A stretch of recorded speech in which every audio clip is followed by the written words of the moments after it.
Olá, queridas, a paz do Senhor. Então, vamos dar continuidade aos estudos acerca dos ciclos emocionais viciantes. Então, dando continuidade à aula 5B, que falamos a respeito do perdão, vamos falar agora sobre um ciclo emocional muito importante que precisamos identificar na nossa vida. É o ciclo da culpa e da vergonha.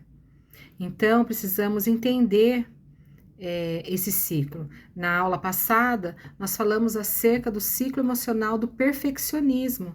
Então, o ciclo da culpa, ele nasce do anseio da perfeição. E quando você não atinge essa perfeição, você se sente culpado e com vergonha também. Então, a origem da culpa, ela está lá relatada em Gênesis 3. Né? Você pode ler todo esse capítulo para entender. Então, após a queda do homem no Jardim do Éden, Deus pergunta a Adão por que ele havia desobedecido a Deus. E rapidamente, ele nem titubeou, ele culpou a Eva e culpou o próprio Deus, porque ele disse: foi a mulher que tu me deste.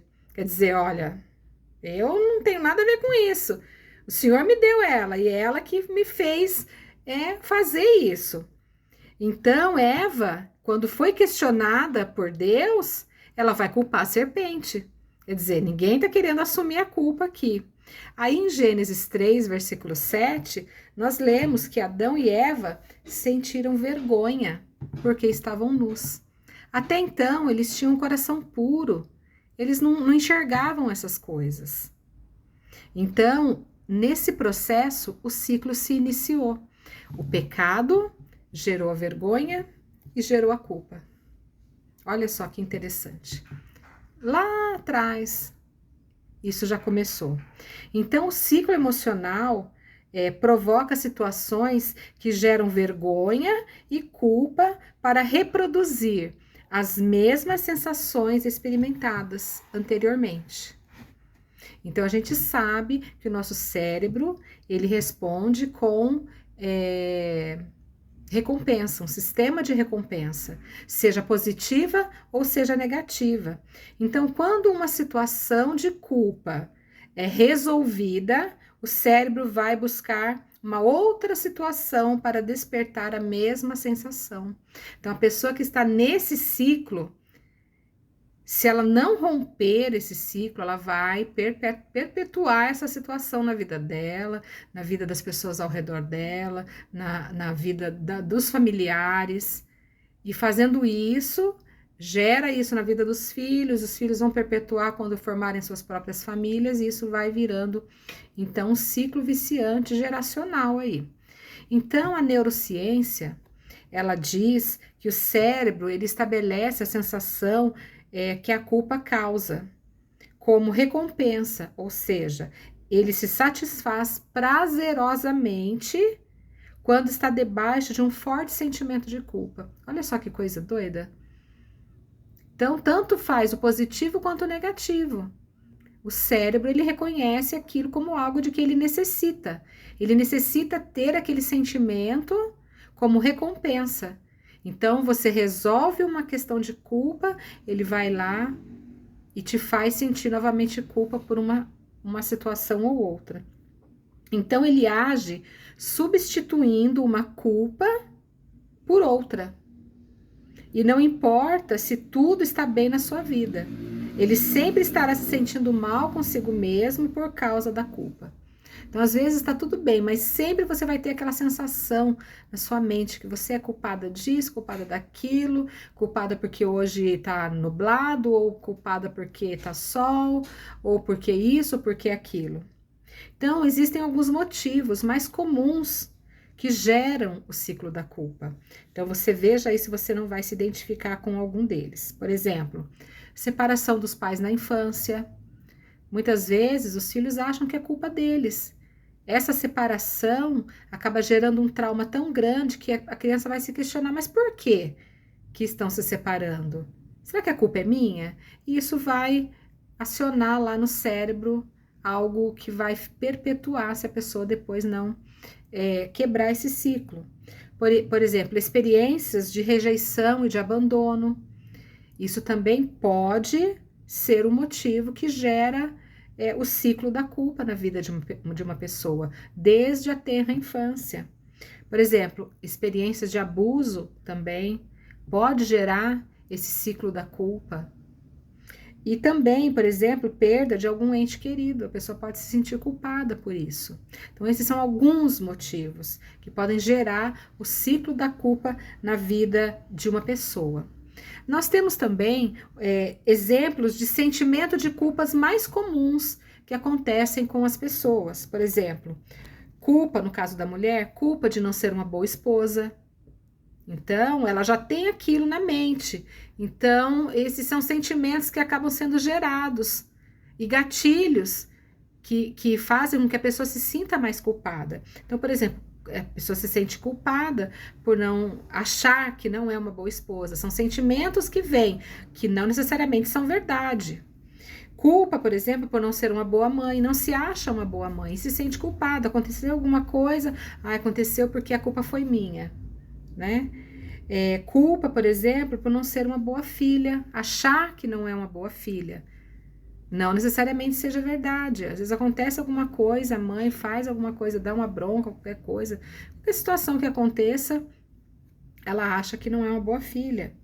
Por não dar conta da casa, por exemplo, né? Não consegue estabelecer uma ordem na casa, ela se sente culpada por isso.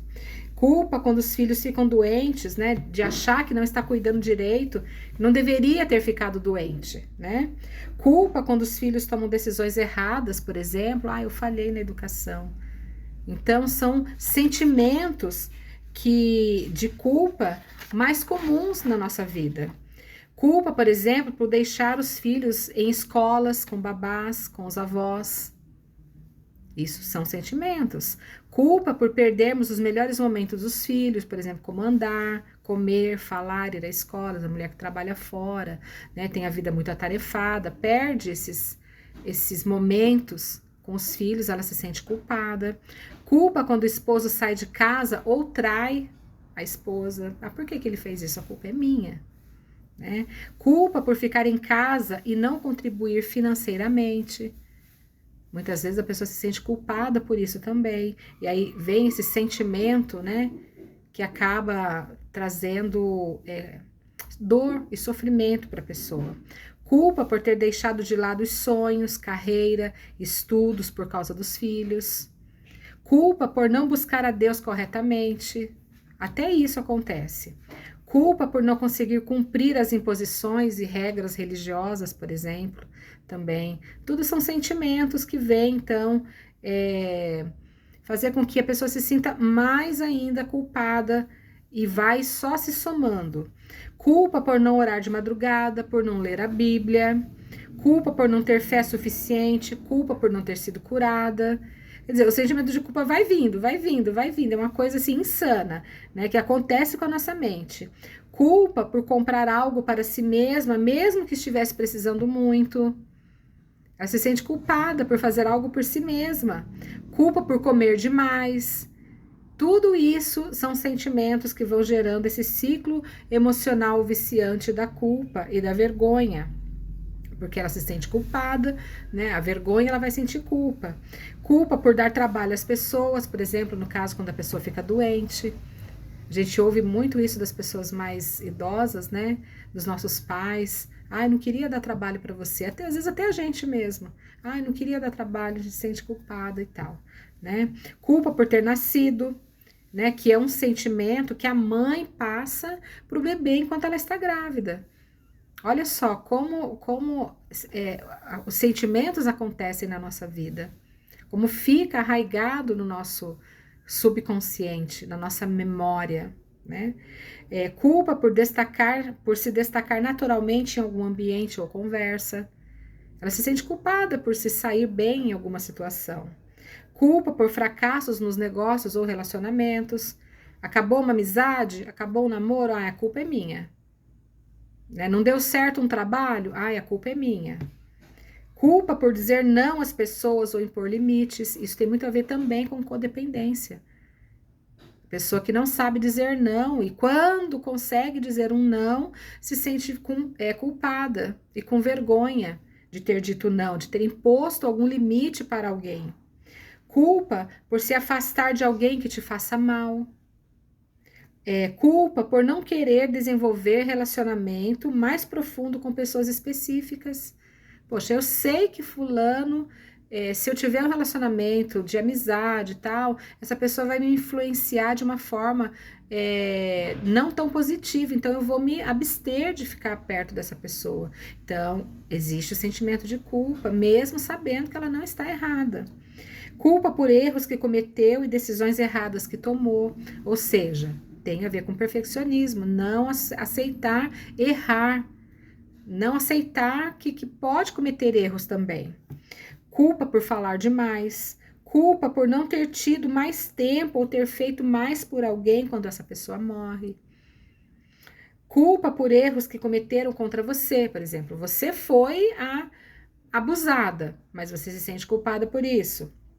Você foi atraída, mas você se sente culpada por ter acontecido, por ter sido traída. A separação dos pais, como já foi dito na infância, o abandono, ou até a separação num casamento mesmo, né, no seu próprio casamento, né, se sente culpada. E tudo isso traz prejuízo para a nossa vida. Tudo isso traz situações desagradáveis, prejuízos mesmos, emocionais e físicos também. Por exemplo, afastamento de Deus, porque a gente se isola. A gente acha que não dá conta, que não consegue. Por exemplo, uma sobrecarga emocional e física. Acontece.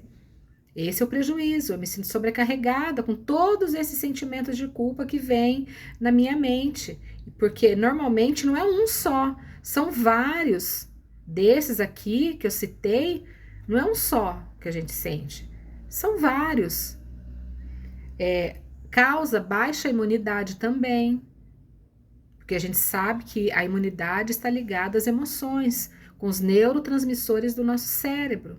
Então, se eu me sinto dessa forma, com esse esgotamento mental, nessa roda viva de culpa, de vergonha, vai baixar minha imunidade e eu vou ficar suscetível às doenças, às enfermidades, infecções e tal. Doenças psíquicas também, depressão, ansiedade, tem tantas síndromes e tantas e tantas e tantas síndromes. A depressão também pode vir como um prejuízo sobre a culpa. A tristeza profunda, ser uma pessoa triste, com um semblante descaído. Em alguns graus, até o risco de suicídio também. Então, a ativação das células cancerígenas também. Porque a tristeza, né, tudo vai cair tudo. Produção de toxinas no organismo e nas células, toxinas, né, prejudiciais à nossa saúde. Então, a culpa só te faz lamentar, revisitar o passado e se sentir mal constantemente. Ela te paralisa, ela te faz se sentir indigna da vida. E quando nos sentimos dessa forma, os prejuízos são esses que eu citei e talvez alguns outros também. Então precisamos buscar quebrar esse ciclo da nossa vida. Por exemplo, culpar os outros também. Isso a gente, até agora, nós nos sentindo culpados em relação a alguma coisa. Por exemplo, pessoas que viveram experiências de abandono, rejeição, abusos e faltas, tendem a culpar seus pais ou cuidadores por terem falhado. Ela culpa os outros. Então, o ciclo emocional pode ser se culpando, ou o ciclo emocional pode ser culpando os outros pelas coisas que aconteceram na sua vida. E isso quer dizer que você não assume os seus próprios erros. Culpar o outro é não assumir responsabilidades por nossos erros também. Então, quando eu culpo o outro, eu estou me eximindo do erro, de errar. E isso também traz prejuízo, porque nós precisamos, na medida correta, entender que nós erramos também e assumir a responsabilidade pelos nossos erros. E é mais fácil justificar o meu erro e pecado nas falhas dos outros. Aí entra até também o ciclo do perfeccionismo. Porque eu aponto o erro do outro, mas eu não olho para o meu. Então, esse ciclo da culpa, de culpar os outros, é prejudicial também. Então, nós temos aqui alguns conselhos para romper o ciclo da culpa contra você mesma. Vamos lá? Anotem, presta atenção. Aceite o sacrifício de Jesus Cristo por você. Primeira coisa, aceitar o sacrifício que Jesus fez por você. Jesus pagou um alto preço, um preço que nós não temos como mensurar. E precisamos aceitar esse sacrifício e aceitar o perdão que ele nos dá. Se Deus, através de Jesus, nos perdoou, eu também preciso me perdoar. Eu preciso parar de me culpar pelas coisas. Porque eu não sou responsável pela reação das pessoas. Eu sou responsável pelas minhas reações. Mas pelas reações das pessoas, eu não tenho como controlar isso. Então, eu preciso aceitar o sacrifício de Jesus na cruz e preciso aceitar o perdão que ele me dá. Use a palavra de Deus para se libertar desse ciclo. Declare textos bíblicos que falam de perdão, da graça e do amor de Deus sobre a sua vida. Nós recebemos graça sobre graça. Precisamos expressar, precisamos orar a palavra, para que essa palavra venha para a nossa mente e desça para o nosso coração e seja uma verdade para nós. Até nós conseguirmos quebrar esses ciclos emocionais viciantes, tanto esse da culpa quanto todos os outros que nós temos aprendido até agora. Libere perdão. Foi o que eu falei na aula passada. Liberar perdão é fundamental para quebrar esse e qualquer outro ciclo, para curar as feridas da nossa alma. A referência bíblica está lá em Mateus 6, 14 e 15, Mateus 6, 12. Então, leia esses versículos e declare, libere perdão sobre aquelas pessoas que te ofenderam. Encontre um propósito em tudo que você viveu. Todas as coisas que te fizeram entrar nesse ciclo, encontre um propósito, ressignifique tudo isso na sua mente, no seu coração. Dê um novo sentido a essas coisas. Não viva presa àquilo que aconteceu.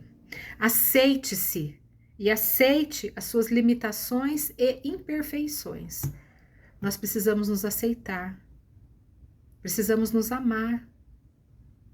Primeiro mandamento, ame ao Senhor seu Deus de todo o teu coração, de todo o teu entendimento, de toda a tua alma. Segundo mandamento, ame ao seu próximo como a si mesmo. Então, para eu amar o meu próximo, eu preciso me amar, eu preciso me aceitar. E eu preciso entender que eu sou um ser humano falho, que estou em processo de santificação, estou aprendendo a ser filha de um Deus perfeito. E que sim, eu vou cometer erros, mas eu tenho o Espírito Santo que está me exortando, me ensinando, me aconselhando. Eu tenho Jesus Cristo como meu advogado. E eu tenho livre acesso a Deus para pedir perdão e receber o perdão de Deus quando eu me arrependo sinceramente. Troque a culpa por responsabilidade. Ao invés de culpar a si mesma, culpar aos outros, veja aquilo que lhe diz respeito.